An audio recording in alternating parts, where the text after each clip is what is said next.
भी वहीं आना पड़ेगा। और भारतीय शिक्षा बोर्ड सीधा सीधा ही नई भारत की आवश्यकताओं के अनुसार है। तो अगर दिल से कहूं तो भारत का बोर्ड है जो भारतीय ज्ञान परंपरा और आधुनिक परंपरा को जोड़कर चलता है। तो आज नहीं, 5-10 साल बाद हर व्यक्ति झक मार के भारतीय शिक्षा बोर्ड की पद्धति को या तो अपनाएगा या भारतीय शिक्षा बोर्ड से संबंधता लेगा। उसके पास ऑप्शन ही नहीं रहेगी, क्योंकि भारतीय शिक्षा बोर्ड में 4 चीजें ऐसी है जो किसी बोर्ड में आज की तारीख में नहीं है, कल का मैं नहीं कह सकता। पहली चीज ऐसी, 2 सर्टिफिकेट देने वाला बोर्ड है। 2 सर्टिफिकेट, 12th पास बच्चा 2 सर्टिफिकेट लेके जाएगा, 10th पास बच्चा 2 सर्टिफिकेट लेके जाएगा, एक पढ़ाई का सर्टिफिकेट और एक कोई न कोई स्किल का सर्टिफिकेट। अब जब बच्चा स्किल का सर्टिफिकेट लेके जाएगा और उसमें थोड़ा बहुत भी कर लिया, वो बेरोजगार नहीं रहा, आधे बच्चों का भी रोजगार लगने लगा, तो भारतीय बोर्ड की तारीफ होगी कि नहीं होगी? ऑटोमेटिक होगी। पहला काम भारतीय एक तो ये कर रहा। दूसरा, भारतीय शिक्षा बोर्ड में हम क्या दिमाग लगा रहे हैं कि स्टेट वाइज जो जो छोटे छोटे उद्योग धंधे गांव में पहले होते थे, जैसे कहीं बांस बनाने का ही धंधा, बांस की टोकरी बनाने का धंधा है, एरिया वाइज राजस्थान में अलग अलग धंधे बने हुए हैं, आपके भुसावर में आचार बनाने का धंधा है, तो यहां तक किताबों में शामिल कर रहे हैं कि आचार को कैसे बनाया जाए, कैसे उसको रखा जाए, कैसे उसकी मार्केटिंग की जाए।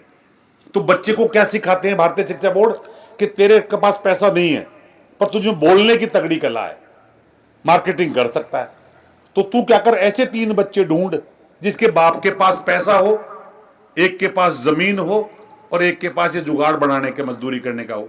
तुम चारों मिलकर एक स्टार्टअप करो, इस पोर्टल पे जाकर रजिस्टर करो और यहां से तुमको पैसा मिलेगा, इसका बाप का पैसा हो गया, यहां से फंडिंग होगी, ये मजदूरी करेगा, तू बेच। तुम चारों मिलकर कंपनी डेवलप करो। यानी बच्चे में वो विचार डालने की कोशिश और उसको प्रक्रिया देते हैं। ये प्रक्रिया आज तो नहीं होगी, पर धीरे धीरे करके 2 साल, 3 साल, 4 साल, 5 साल में प्रक्रिया जब हुई और एक भी बच्चा स्टार्टअप डालकर कुछ कर लिया तो बच्चा रोजगार की तरफ जाएगा, छोड़ जाएगा। तीसरा, कोचिंग खत्म करने का पूरा फार्मूला तैयार कर रखा उन्होंने। भारतीय शिक्षा बोर्ड की किताब आएगी तब आप देखेंगे, किताबें तो वही होगी एनसीईआरटी की, पर उनके पढ़ाने का तरीका अच्छा है। जो सर ने बताया, ये टॉम और जेरी की कहानी सुनाते हैं, वो राम और लक्ष्मण की कहानी सुनाते हैं। ये कहते तू इंडिविजुअल है, वो कहता तू समग्र है। वो कहता है 18 साल के बाद तू कुछ भी कर सकता, वो कहता नहीं, 18 साल बाद तू कहने को तो स्वतंत्र है, पर जिस परिवार से तू पैदा हुआ, जिस समाज से तू पैदा हुआ है, उसके प्रति भी तेरे दायित्व है। तो एक भावनात्मक लगाव जोड़ता है भारतीय शिक्षा बोर्ड, और ये सीबीएसई वगैरह बाकी बोर्ड नहीं करते। तो ये कुछ बेसिक डिफरेंस है जिनको माँ बाप आज नहीं तो कल पसंद करेंगे। अब आपने एक चीज देखी होगी कि धर्म के प्रति पहले उतनी आस्था नहीं थी, पर पिछले 2-5 साल में कुछ ऐसा हुआ है कि अब नववर्ष जब आएगा तो इस भारतीय नववर्ष से जोरदार मना जाएगा। संवत्सर जब आएगा, बताओ नहीं होता क्या? जागरण होने लगे, मेले होने लगे, लोगों में भावना पैदा होने लगी, लोग समझने लग गए। तो ये जो चीज आ रही है, चीज आपको ऑटोमेटिक भारतीय शिक्षा बोर्ड इनसे जोड़ता है। वो हिंदू मुस्लिम नहीं करता, वो कहता है इंसान से इंसान मिले। कई बार ये लगती होगी कि अकबर को महान कह दिया, अकबर को महान क्यों नहीं कह रहे हो?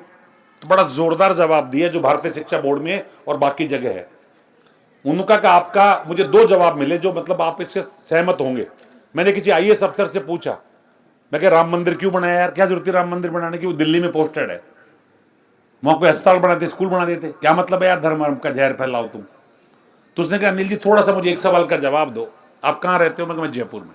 कि मान लो आप कहीं गाँव में रहते हो और आपकी कोई जमीन होती और पड़ोसी उस पर कब्जा कर लेता क्योंकि ताकतवर है, और संयोग से आप कलेक्टर बन के उसी जिले में चले गए, तो क्या करोगे? उस जमीन को निकलवाओगे या छोड़ दोगे? मैं साहब निकलाऊंगा, क्यों छोड़ूंगा यार?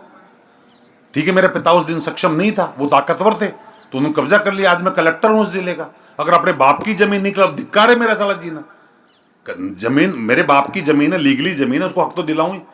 तो बोले मुझे बताओ, राम मंदिर भारत का था, राम भारत के थे, उसको किसी ने आके तोड़ा, कब्जा कर लिया, आप चिल्लाए सक्षम नहीं थे।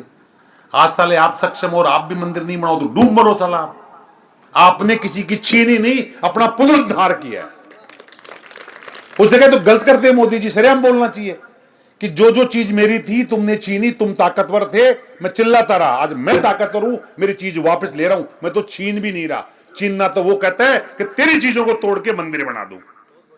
सोचिए मुझे आप, लीगली जवाब दीजिए मुझे आप इसका। उनकी तोड़ के मंदिर थोड़ी बना रहा हूं मैं कह रहा हूं तो मेरी इज्जत ले रहा हूं यार, मेरा पेन है ये उठा ले गए वो जो एंकर थे, मैं मेरा वापस जाके लिए, तो ये कैसे कह सकते मेरा पेन छीन लिया? उठा के तो ये ले गए थे मेरा पेन। बताओ मुझे आप। दूसरा उन्होंने जवाब दिया कि मुझे बताओ अकबर कौन था, भारत का था, भारत से बाहर का? मैं बाहर का। बोले आया, दादागिरी किया, आपका बाप बन गया, आपके बाप को धक्के मार के साइड पटक दिया, आपका बाप लड़ता रहा, हार गया। तो अकबर आपको उस पड़ोसी जिसने आपकी माँ पे कब्जा किया उसको बाप कहोगे, मन में नफरत रखोगे। वो महान कैसे हो सकता है? वो लुटेरा था, बाहर का था। महान तो महाना प्रताप होगा, चाहे हार गया हो, वो आपका था, वो आपके हक के लिए लड़ा। ये कैसे महान हो सकता है? ये थोट ही तो थी जो हमारे दिमाग में डाली गई। ये विचार तो होते हैं जो डाल के आपको कंगाल कर देते हैं। ये किसी ने विचार तो डाला कि गऊ की हत्या कर दो, और ये किसी ने विचार डाला कि गऊ की हत्या मत करना। क्योंकि मैं आपको टेक्निकल बता रहा हूं, साइंस कह रही है, गाय आपके कितना ही टेंशन हो, गाय माता पे 10 मिनट हाथ फेर लो, आपका टेंशन खत्म होता है। आप आजमा के देख लेना। गाय के गोबर और भैंस के गोबर में इतना डिफरेंस है कि गाय के गोबर से की गई खेती 30% ज्यादा फल देती है। अब ये किसने कहा? मैंने नहीं कहा। गाय के गोमूत्र को पीने के बाद 35 प्रकार की बीमारी खराब होती है, ये मैं नहीं करा, साइंस कह रही है। उसको गोमूत्र आकर बोलने लग गए। वो बनाया, पता नहीं प्रकृति ने कैसा पशु बनाया। आप खेत में कभी फसल करते हो तो एक चीज करके देखना, मैं एक्सपेरिमेंट कर रहा हूं आजकल खेती पे भी। 5 फीट का लकड़ी का तार लिया, बांस का डंडी, उसके ऊपर 3 मतलब करीब 6 आटे वो दिए उसके तांबे के तार के, और ऊपर एक निकाल दिया डंडा सा सर की तरह, और उसके नीचे का छोर जमीन में 1.5 फीट नीचे गाड़ दिया। उस खेत में जो फसल हुई उसमें बाकी फसल में लगभग 22% का डिफरेंस था उत्पादकता में और गुणवत्ता में। क्या बात करो, हवा की एनर्जी को लेके वहां ले जाता है। ये जो हवन होता है इसकी सीधी ओजोन परत में। अब टेक्निकल चक्कर देखो, कभी रामदेव जी के 7 दिन चलो, मैं ले चलूंगा आपको फ्री ऑफ कॉस्ट। वहां चिकित्सा पद्धति सिर्फ हवन कराते हैं बड़े बड़े मरीज को, और उस हवन से ठीक हो जाता है वो, सिर्फ हवन से। उस हवन की जो गैस आपके आती है वो आपकी नसों को ठीक कर देती है। आप एक काम और करके देखना, आप अभी मुंह से सांस लेते हैं, हम सब गलत सांस ले रहे हैं, हम सब गलत सांस ले रहे हैं। आप सिर्फ नाक से सांस लेने की कोशिश करके देखो, और अपने पोते को और बेटे को देखना जो 2 साल 3 साल 4 साल का है, वो मुंह से सांस नहीं लेता, नाक से सांस लेता है, उसका पेट फूलता है। जब तक वो लीगली सांस ले रहा उसकी बीमारियां नहीं होगी, जैसे बीमारी होगी आपके मुंह से सांस निकलेगी, आपकी तीनों नाड़ियां तो काम ही करना बंद कर देंगी। क्या बात करें, आपको नींद ही नहीं आएगी। ये तरीके हैं, ये हमारा ज्ञान परंपरा ये थी। ये जो नया सिखा रहे हैं हम, हमारी हल्दी में गुण है, आपके कितने हो जो हल्दी का दूध में डाल के पी लो, बताओ मुझे आप। और एक गोली बता दो दुनिया की जो आपको ठीक करती हो। अगर ठीक करती तो बीपी की गोली जिंदगी भर नहीं लेनी पड़ती।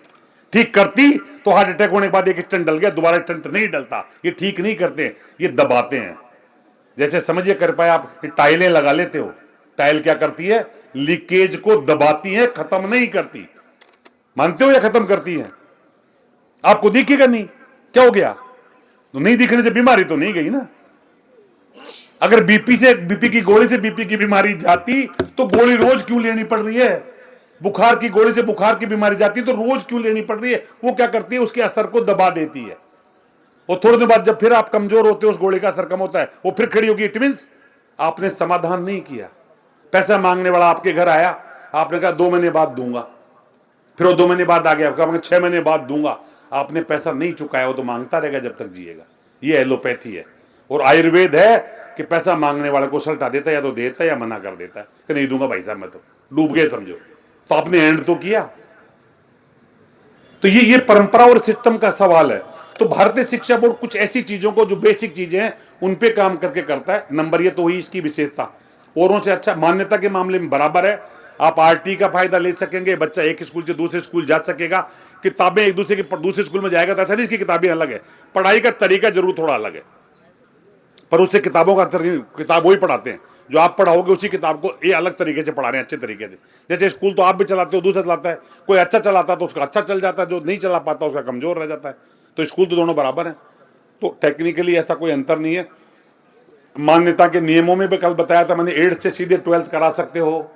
राजस्थान सरकार के जो नियम हैं उनसे नियम कमरों की संख्या के मामले में, कमरों की साइज के मामले में, लैंड कन्वर्जन के मामले में, फीस के मामले में, और मान्यता देने में लगने वाली रिश्वत के मामले में 15-20 तरीके से अलग अलग है।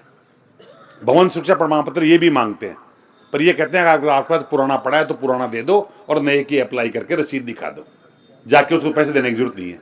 आए नहीं आए, पुराना बना हुआ तो बिल्डिंग तो 3 दिन में खत्म होती नहीं, जबकि राजस्थान सरकार उड़ती नहीं हमें तो हर बार ला के दो। क्या आपकी बिल्डिंग 3 साल में खत्म हो जाती है? तो पैसा लूटने का तरीका है। वो कह रहा लैंड कन्वर्जन की क्या जरूरत है, आपके पास जमीन है, रजिस्ट्री की क्या जरूरत है। अगर आप मालिक हो, सेक्रेटरी हो जमीन के, हकीकत में मालिक भी आप ही हो, तो सेक्रेटरी के नाम 100 रुपए का स्टाम्प भी कर दो, नहीं है तो 5 साल की लीज कर दो, अगर है तो वो तरीका मैंने कल आपको बताया था। कमरों की साइज आपके 8 तक क्या है, इसमें ज्यादा दिमाग नहीं लगाएंगे। वो 9, 10, 11, 12 के जो कमरे दो, वो 4 कमरे बड़े दे दो।